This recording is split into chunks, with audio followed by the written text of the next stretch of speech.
Ethan Ward handed me his shirt, a silver invitation card slipping from his fingers. "Next month's my wedding," he said. "Will you come?" I pulled the blanket up to my chest, my mind spinning, half in shock, half clinging to a foolish flicker of hope.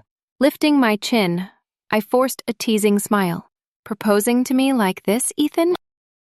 That's bold." His mouth curved, not kindly, but with a detached amusement.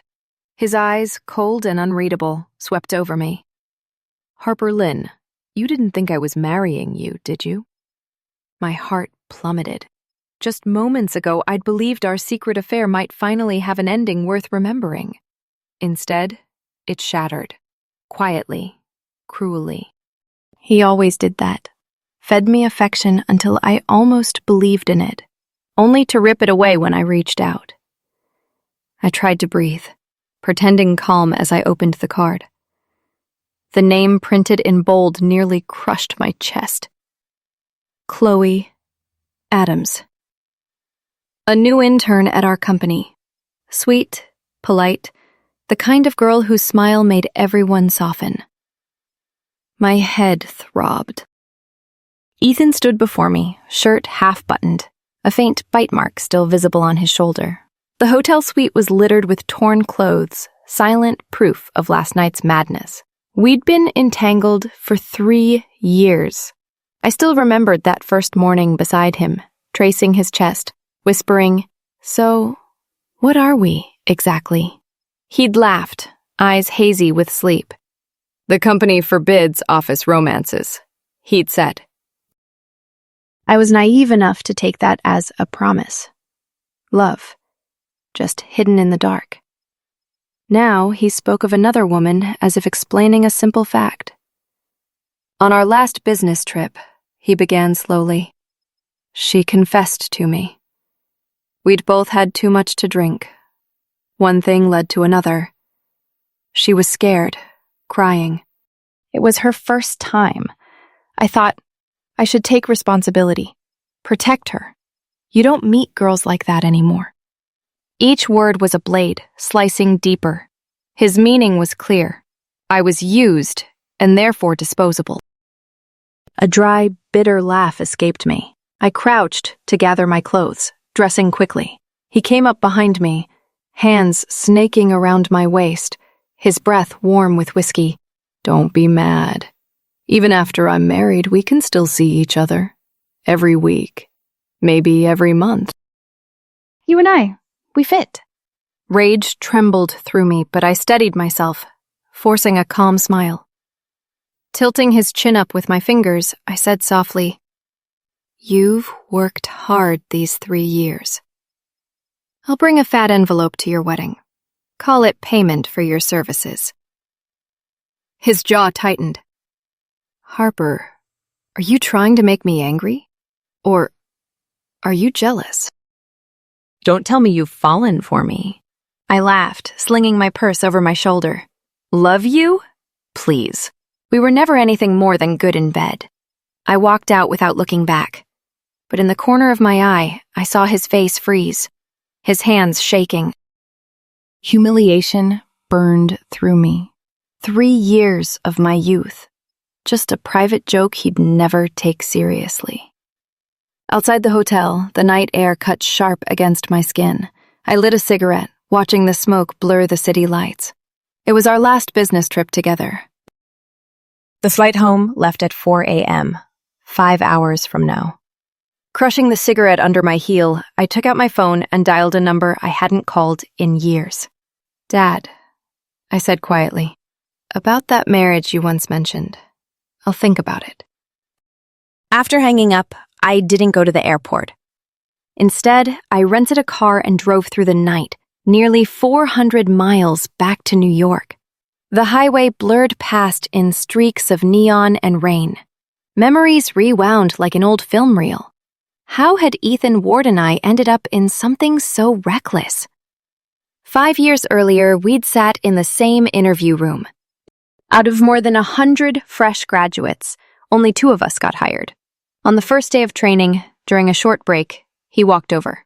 "You're Harper Lynn, valedictorian from Columbia Finance, right?" "I've heard about you," he said with that easy confidence. "I'm Ethan Ward." "Nice to finally meet you." Of course, I already knew who he was. He'd been a national winner in a market analysis competition at 16, the kind of prodigy professors used as an example in lectures. Even my thesis advisor once called him the rising genius of modern finance. That day, I was hooked. Maybe it was admiration, maybe it was pride. I wanted him to notice me and to know I could keep up. So I competed with him, silently, project after project. Best new analyst, rising star, top trader. Within 2 years, we were both promoted. Youngest directors in the firm. Our colleagues joked, "If you two aren't rivals, you're soulmates." I only smiled, afraid a real answer would give me away. Ethan, however, didn't bother to hide. He slung an arm around my shoulders and laughed. "Rivals? Come on, we're the best team this company's got." Something in his grin burned itself into my memory. After that, we were assigned to handle every high-stakes client together. Once during a dinner with a notoriously pushy executive, the man ignored the deal completely, his hand inching far too close to my thigh as he poured me drink after drink. Before I could react, Ethan leaned forward and, accidentally, spilled red wine across the man's suit. "Sorry, Mr. Phillips," he said coolly. "Guess I've had too much. Maybe we should call it a night." The client stormed off. Later, we walked back to the hotel, the wind cold and sharp. "He'll know you did that on purpose," I said. "Let me talk to our boss. I'll take the blame." Ethan shrugged. "Why explain? I did it. I'll handle it." We ended up circling the hotel's artificial lake for what felt like hours, talking about everything. Work, childhood, dreams we hadn't told anyone. The wine softened every edge between us. And somewhere between laughter and silence, I murmured a line from an old movie. "Isn't this the part where we talk about the stars, the moon, and our life philosophies?" He stopped walking. Our eyes met. Then he reached out, fingers sliding behind my neck, and kissed me. That night, his room stayed empty. The curtains in mine remained drawn until the business trip ended. After that, we never announced anything, but our rhythm became that of any couple. Meals together, late-night movies, stolen weekends. Valentine's Day, Christmas, New Year's Eve. We spent them all side by side. When he bought his condo uptown, he took me furniture shopping, letting me choose colors and light fixtures. I convinced myself that meant something, that I was his girlfriend, not a secret. For 3 years I lived in that illusion, until he told me, with the same calm voice he used in meetings, that he was getting married. By the time I pulled into the city, my temples were pounding. I'd planned to file my report, take a few days off, and disappear somewhere quiet. But the moment I walked into the office, someone rushed up to me. "Harper, you heard, right? Ethan Ward's getting married. The bride's that new intern, Chloe Adams." I forced a polite smile. "Those two? That's unexpected." My coworker lowered her voice conspiratorially. "Word is, Chloe's father's a big shot, and right after your business trip with Ethan, she went on leave. Some people even saw her at a prenatal clinic. Now she's back, passing out wedding invitations herself. She's sitting right at your desk." I looked toward my workstation. There she was in a loose cream dress, no makeup, flats instead of heels. Gone was the polished, flirty intern. She looked almost fragile. I couldn't just ignore her, so I walked over. "Chloe, were you looking for me?" She beamed, pulling a silver envelope from her bag. "Manager Lynn, Ethan and I are getting married. Thank you for taking care of him all this time. You have to come to the wedding. You're practically our matchmaker." Every nearby head lifted slightly, curiosity gleaming in their eyes. Matchmaker. The words sliced through me. A year ago, our CEO had personally assigned me to mentor Chloe. She'd barely known how to format a spreadsheet, and whenever I asked her to print documents, she'd whine, "Does the printer have radiation? It's bad for skin, right?" I used to complain about her to Ethan. He'd smile softly. "Don't bother with kids like that. If you don't want to train her, I'll ask the boss to move her to my team." The girls in my group need stricter coaching. The next day, he did exactly that, transferred her to his department.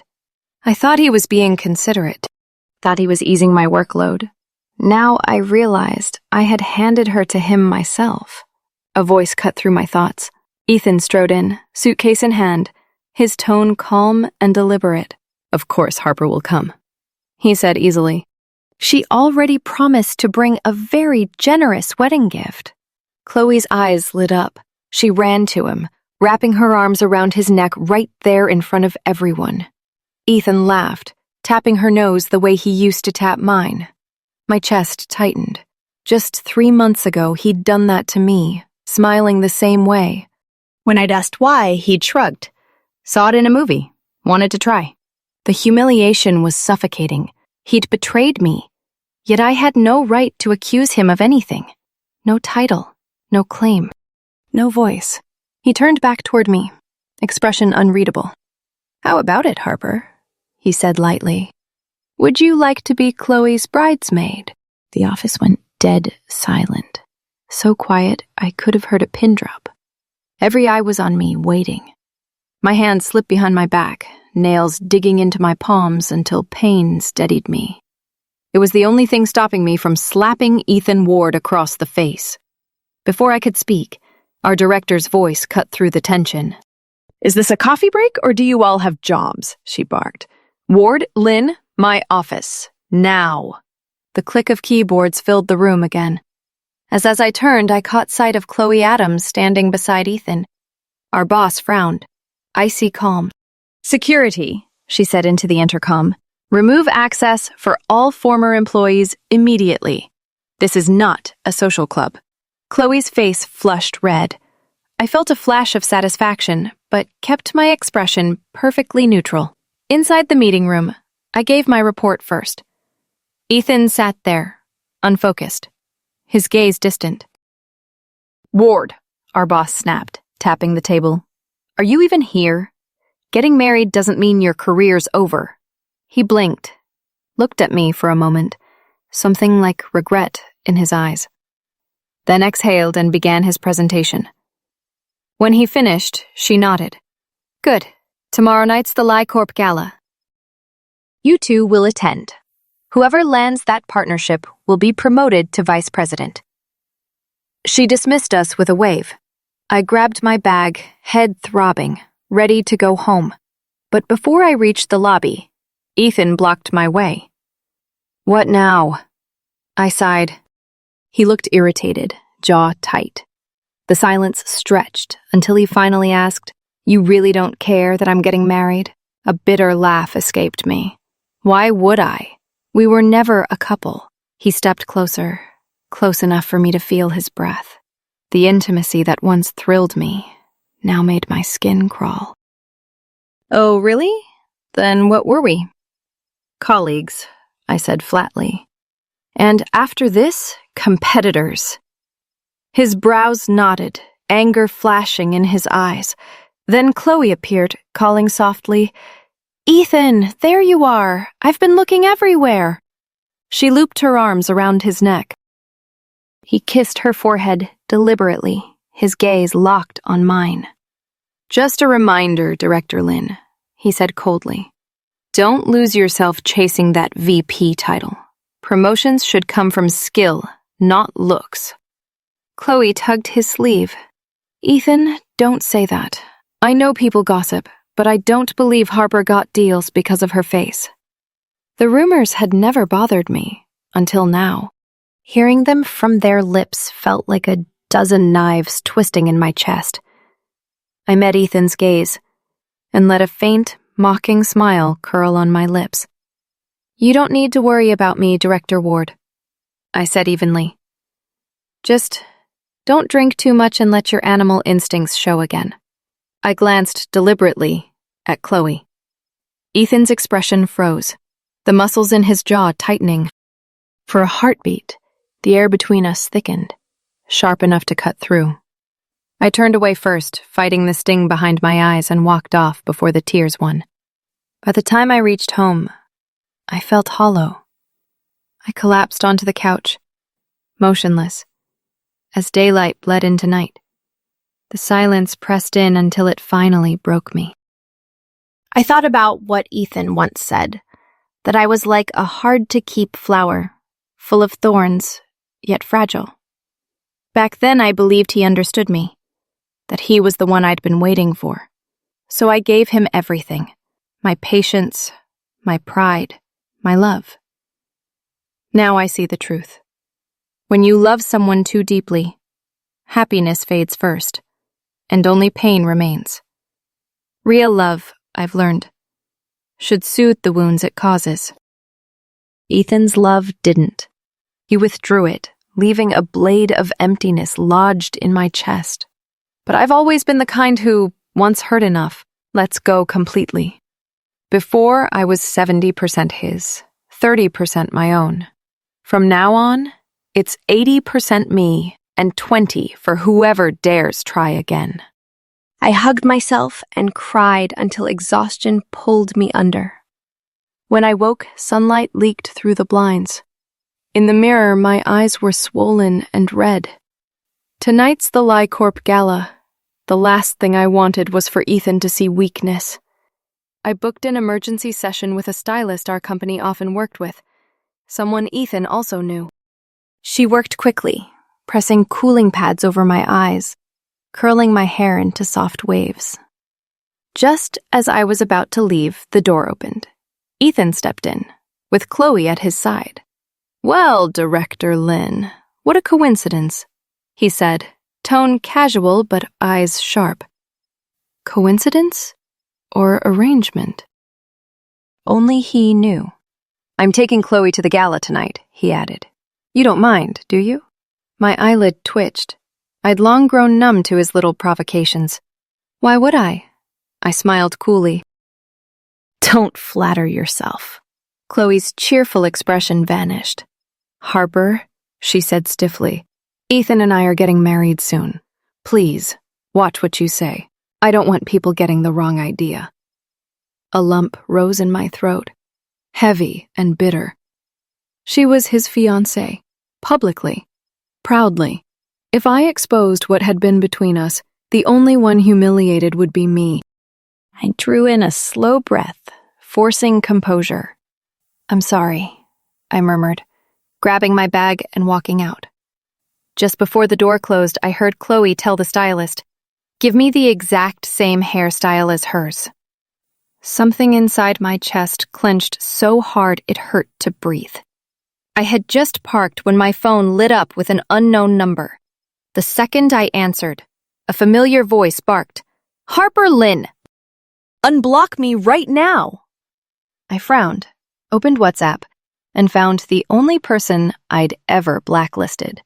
As soon as I removed Adrian Zhu, messages started flooding in. "Send me your location. I'm coming to get you." I sent the address and sank back into my seat. 20 minutes later, a gold Lamborghini screeched to a halt in front of me. I got in. Adrian shot me a cocky grin. "So, you've finally come to your senses? Decided to marry me?" I arched a brow, half amused. Wasn't the arranged fiancé supposed to be Tyler Tate?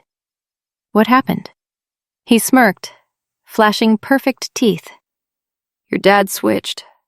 Said I'm a better catch. Smarter, richer, way hotter than Tate. Good choice if you ask me." I pressed a hand to my temple. "Relax, Adrian.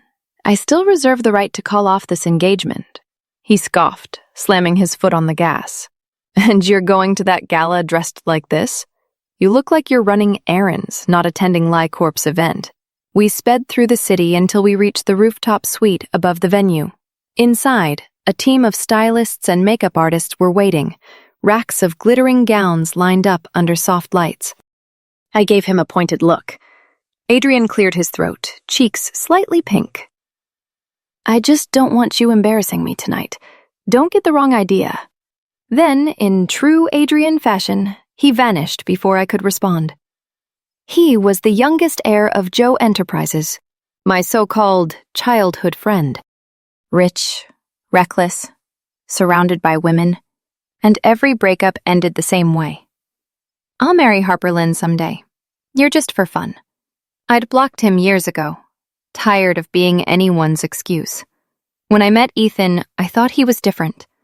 Focused, grounded, a man who knew what he wanted. Turns out, in love, he was just another weak, ordinary man. The stylist asked which dress I preferred. I pointed to a simple blush off-shoulder gown, until my phone buzzed again. A voice message. Chloe, laughing.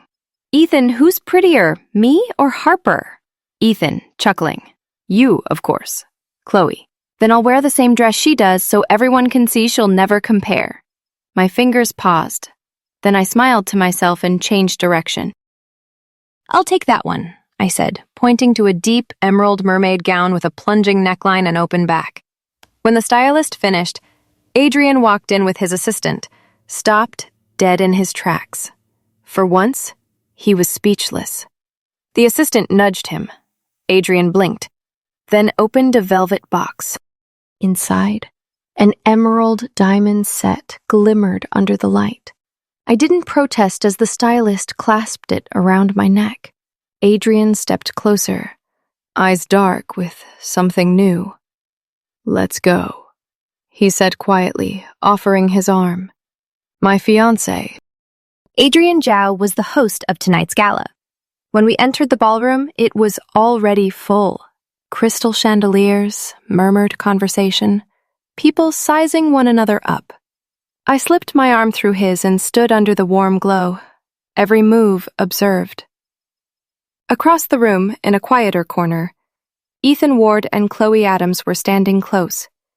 Ethan's face was drawn pale, his eyes hard and unreadable, fixed on me like a blade. Chloe bit her lip.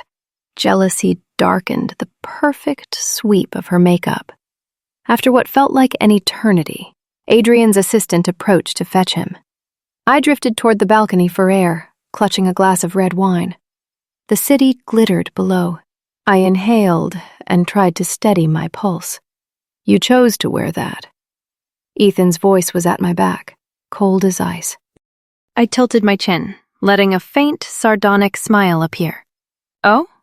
What do I look like to you, Ethan? His composure snapped.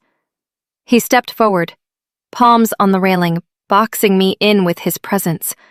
Half rebuke, half accusation. You think dressing like that will charm Joe into giving you the project? That you'll snag the VP role because of your looks?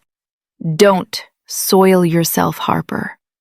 I clenched my fist until my nails bit into my palm, then shoved him away.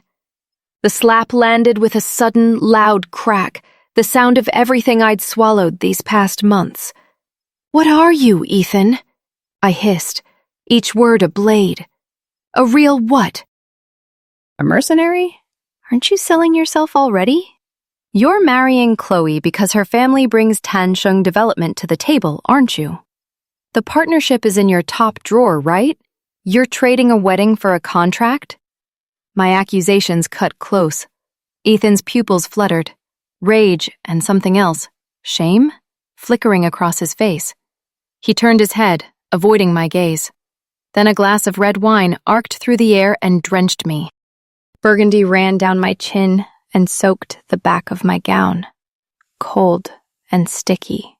For a beat, I couldn't breathe. Chloe surged forward, face flushed with triumph. Harper Lynn, have you no shame?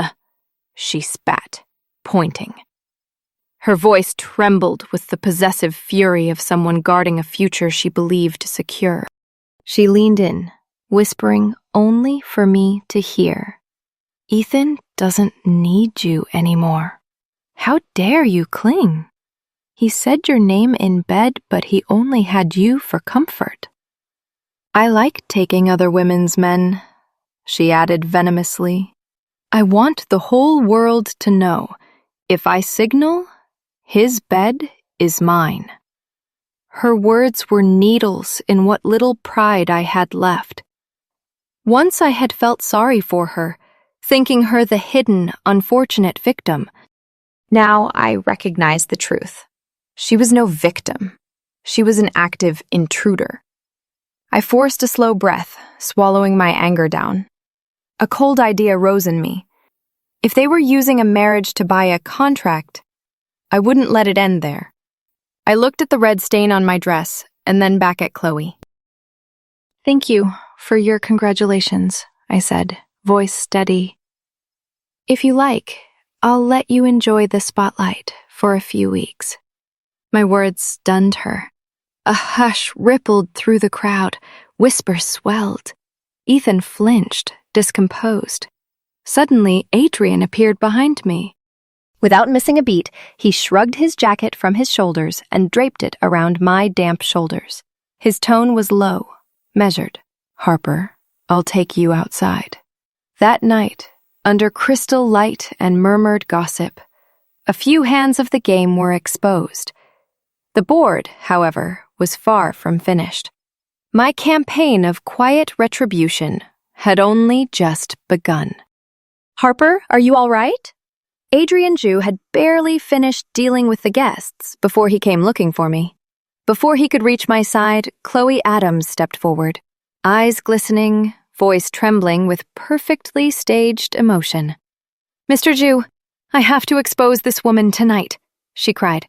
"She pretends to be innocent, but she's manipulative and deceitful. She's been seducing you while clinging to my fiancé at the same time. Don't let her fool you." Adrian's brow creased slightly. His gaze swept past her, then landed on Ethan Ward standing beside her. When he spoke, his tone was calm, almost too calm. "So what you're saying," he said softly, "is that my fiancé would need to seduce a man like him." The quiet steadiness of his voice hit harder than any shout. The air froze. Ethan's face flushed crimson, the veins on his neck straining. Chloe blinked, her expression shattering. "Fiancé?" she stammered. "Mr. Joe, you must be joking." Adrian took off his jacket and draped it over my shoulders, his hand closing gently but firmly around mine. "Harper Lynn," he said clearly, "is the heiress of Lynn Group. And my fiancé. Is that a problem?" The entire room seemed to stop breathing.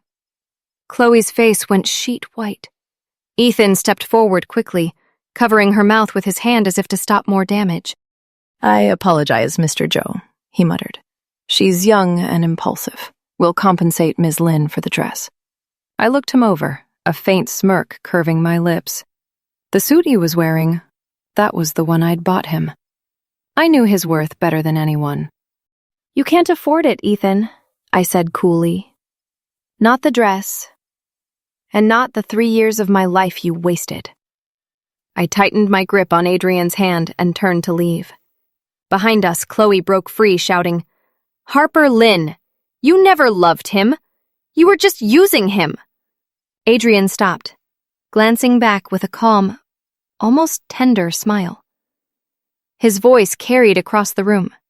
"If she's using me, I'll let her. And if she agrees to marry me, I'll spend my life making sure she never suffers again." Something inside me trembled. It was as if an old door in my heart had been gently knocked, soft, hesitant, echoing through the hollow space within, but I still couldn't bring myself to open it. Later, Adrian led me upstairs to a private suite where I could change. When I stepped out, he was sitting on the sofa, reflected in the wide glass behind him, a solitary figure against the city lights.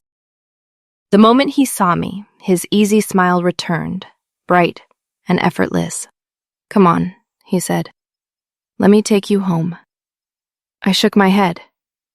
He didn't insist, just tossed me his car keys. "It's late. Cabs aren't safe. Take my car." Not the flashy gold Lamborghini from earlier.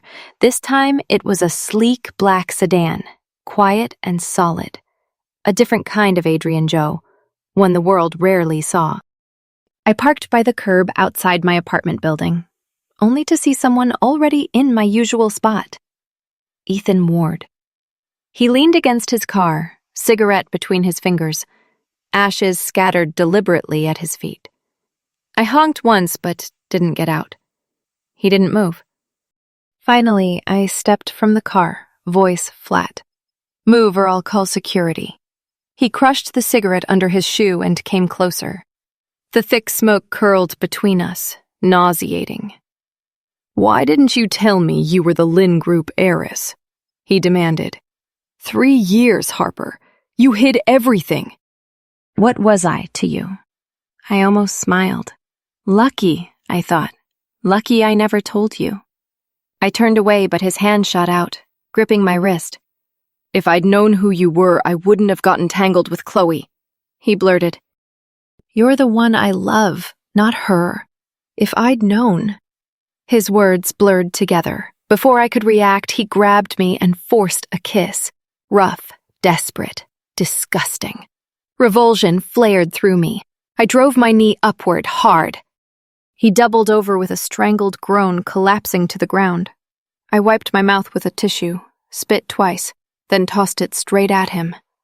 "If you're looking to be kept," I said coldly, "try the escort business. Don't whine in front of me."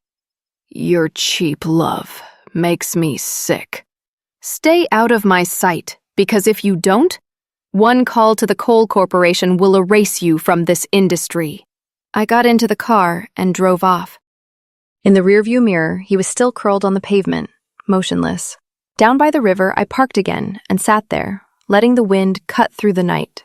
For the first time, I saw him clearly. Ethan wasn't untalented, just ordinary.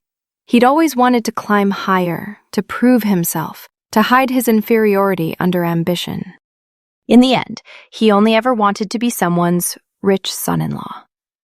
Maybe he'd liked me once, but faced with a shortcut like Chloe, love had no weight. The realization emptied me and freed me. When I finally looked up, a familiar black sedan was already parked nearby. I laughed softly. Of course. The door opened. Adrian Zhao stepped out. "Were you following me?" I asked, arching a brow. He smiled, gentle and steady. "Hardly. Your car has GPS. When you didn't go home, I worried." I sighed, the exhaustion seeping out of me, and leaned my head against his shoulder. "If being with anyone feels the same," I murmured, "then maybe marrying you wouldn't be so bad." His arm came around me, warm and sure. "It won't be the same," he said quietly. "Marrying me will change everything." In that embrace, even the chill wind off the Hudson seemed to fade away. The next morning, the office felt like a different place. Everyone knew now that I was the Lynn Group heiress. Those who once whispered behind my back avoided eye contact as if I carried a plague. The few who had stayed friendly suddenly looked ecstatic to be associated with me. Only Director Morgan, my boss, remained exactly the same. She waved me into her office and handed me a new nameplate. It read, Harper Lynn, Vice President. "Ethan Ward resigned this morning," she said evenly. "You deserve this seat."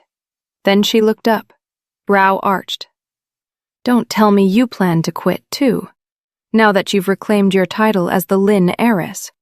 I grinned and clutched her arm. "Come on, Director Morgan. How could I ever leave you? I still have so much to learn." I'd chosen not to work at Lynn Group years ago. Wanted to prove I could climb without the family name. Even if Ethan had stayed, I never intended to leave. Work was work. Feelings were feelings. Her stern face softened into a rare smile. "Good. Now get back to it before I change my mind." When I turned to leave, I caught her reflection in the glass wall, smiling to herself. I smiled too. After that, Ethan disappeared completely. Probably busy planning his wedding with Chloe Adams. The silence felt like relief. Until a few days before the wedding, when a message from him appeared on my phone. "Harper, do we really have no chance? I don't need a future or a family, just you." I blocked his number immediately. The next morning, chaos erupted in the lobby. Chloe sat on the marble floor, wrapped in a blanket, sobbing loudly enough for the whole building to hear. No one dared approach her. The moment she saw me, she screamed, pointing a shaking finger. "This woman killed my baby! It's all her fault!"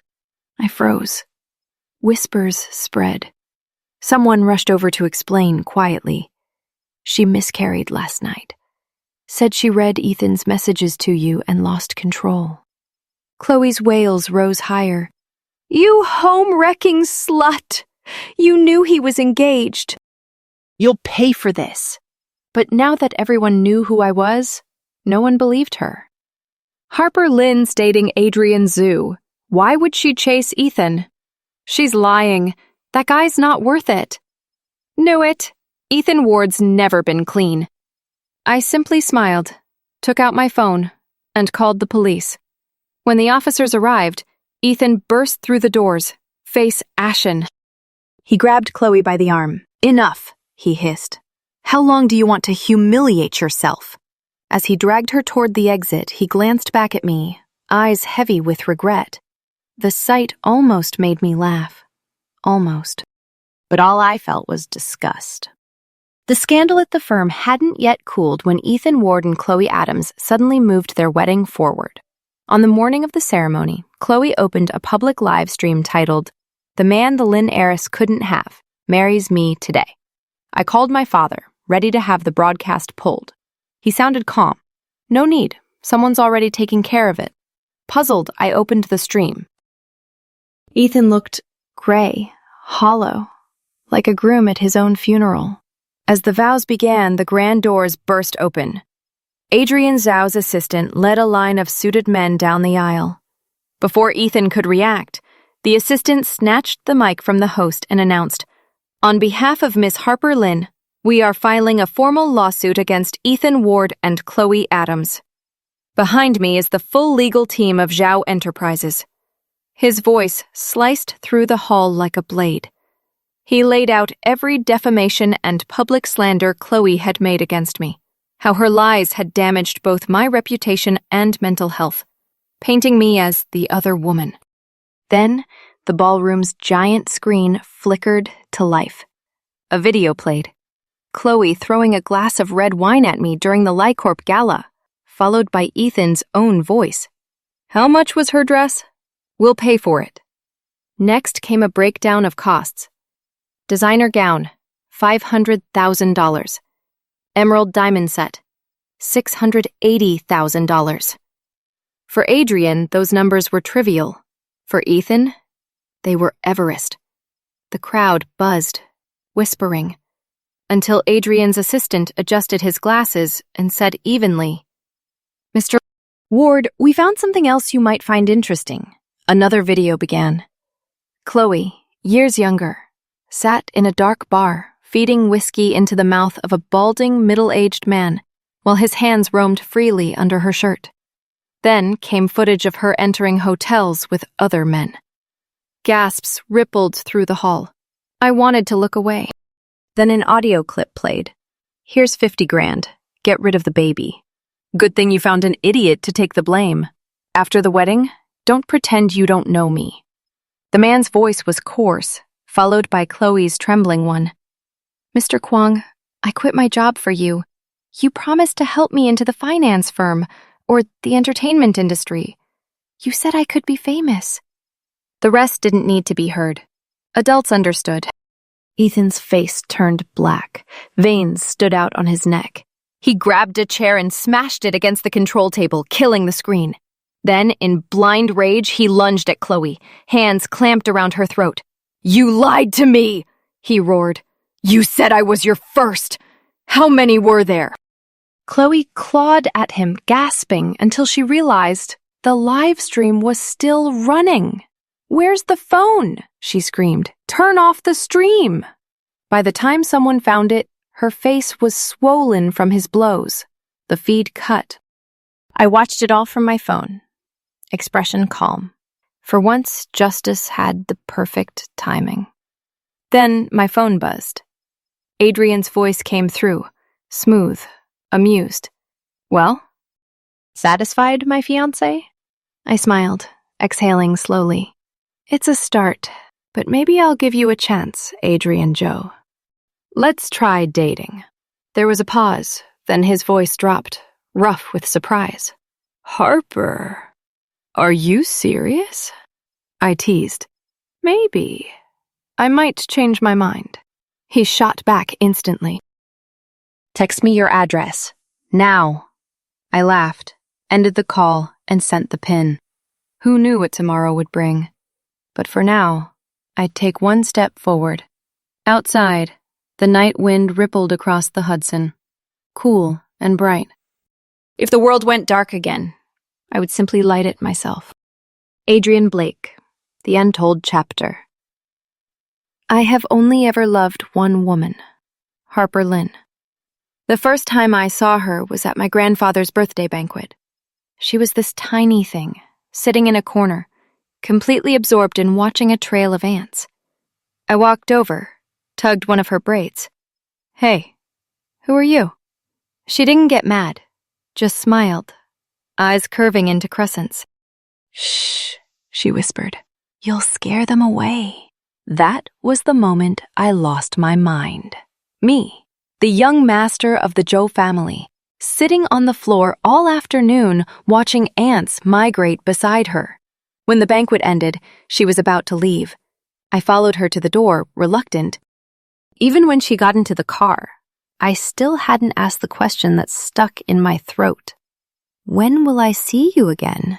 As if she could read my thoughts, she leaned out the car window and shouted, Adrian Joe, it's my birthday next week. You'd better come. The sky suddenly felt brighter. I remember smiling, without even realizing it, until my older brother ruffled my hair. Well, our little tyrant looks awfully happy, he teased, thinking about that girl already. My face turned bright red. I ran off, mortified. From that day on, no one fit better into my world than she did. We grew up together, from elementary to high school. I made sure to sit next to her every year. She studied diligently. I played games under the desk. When she wasn't looking, I'd slip snacks to her. Whenever my grandfather scolded me, she'd quietly defend me. Once, I was beaten so badly for skipping class, I couldn't sit for days. She came to my house every afternoon, claiming to help me study. Really, she just wanted my snacks. Her family, the Lynns, were strict. Their daughter had to live by endless rules: perfect posture, limited sweets, no late nights. When we turned 18, I asked her, "So, what do you want to do in the future?" She looked away, expression distant. "I just want to leave this place," she murmured. I thought she meant traveling. Spinning a basketball on my finger, I started making plans. Then let's go to Iceland. The northern lights are beautiful there. Or Europe. There's a race coming up. I could drive for once. You've never seen me race, have you, Harper Lynn? She didn't answer. The next day, I went to my brother's study and found her there. I wondered why she'd come to our house without telling me. Before I could step in, I heard her voice. "Will you marry me?" she said softly. "Please." I froze at the door. My legs felt like stone. My brother's reply was calm, cold. "Marry me? Why not choose Adrian instead?" She let out a small, bitter laugh. What would I do with him? Besides playing around, what does he know? Marrying him would be useless. Every word cut into me. I didn't go in. I just turned and left. After that day, I started destroying myself out of spite. Every week, I showed up with a different girl, just to see if Harper would react. She never did. The calmer she was, the more it infuriated me. Why him and not me? What did I lack? Despite all the girls, I never touched any of them. I couldn't. The thought made me sick. My mind belonged to her alone. Once, in front of them, I laughed and said, "My future wife is Harper Lynn. You're just for fun. Don't take it seriously." That time, she finally snapped. She blocked me everywhere. I drank myself senseless that night and went to her house, only to see her father slap her across the face. "The Lin family has one daughter," he roared. "You'll join the company and take over as planned. Why waste time working elsewhere as some entry-level employee? Everything you have came from this family. Without us, you're nothing." She sat in the courtyard and cried for a long time. That was when I understood what she'd meant at 18. I want to leave this place, and why she'd asked to marry my brother. Only someone like him, an heir, could give her the freedom she craved. It felt like a hammer to my skull. The next morning, I told my parents, "I'm going abroad to study economics." They were shocked. My brother just gave me a knowing look. "You've finally grown up," he said. In those years overseas, I thought of her every day. "I'll protect her for the rest of my life," I told myself, because only by growing up fast enough can I stand beside her. Until one day, my brother called. "Lin Group is arranging a marriage for Harper," he said simply. My heart nearly exploded. I booked the first flight home, terrified that if I was too late, I'd lose her forever. I went straight to the Lin estate. Her parents looked startled when I showed up. "Mr. and Mrs. Lin," I said, "would you consider me as her fiancé?"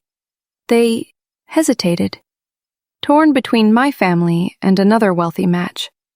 I didn't sleep for days, anxiety eating me alive. I even begged my grandfather to help.